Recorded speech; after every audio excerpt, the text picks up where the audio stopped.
حضرت عائشہ صدیقہ رضی اللہ تعالی عنہا سے کسی نے سوال کیا کہ بتاؤ میرے محبوب کا اخلاق کیسا تھا، محبوب کا اخلاق کیسا تھا؟ تو حضرت عائشہ صدیقہ نے دو حرفی بات فرمائی. فرمایا کیا تو نے قرآن نہیں پڑھا؟ عرض کی قرآن پڑھا ہے. فرمایا سارا قرآن رب نے میرے محبوب کا اخلاق ہی تو بیان فرمایا ہے. پورے قرآن میں رب نے میرے محبوب کے اخلاق کو بیان فرمایا ہے. اور علماء فرماتے ہیں قرآن کریم کی ہر آیت وہ اللہ کی توحید کو بیان کرتی ہے اور میرے مصطفیٰ کریم کی نعت کو بیان کرتی ہے. قرآن کریم میں اللہ کریم بارہا مقامات پہ ارشاد فرماتا ہے قل، لفظ ایک ہی لفظ بس بیان کرنا، قل سے شروع ہونے والی لا تعداد آیات ہیں جن کا آغاز لفظ قل سے ہے.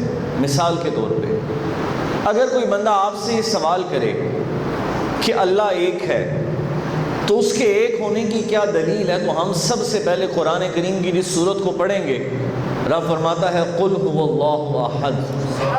کیا فرماتا ہے؟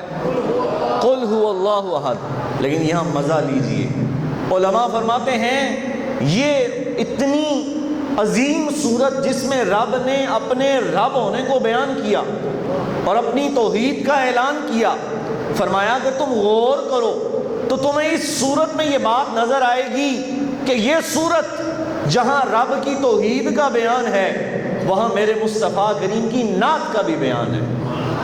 اچھا نعت کا بیان کیسے ہے؟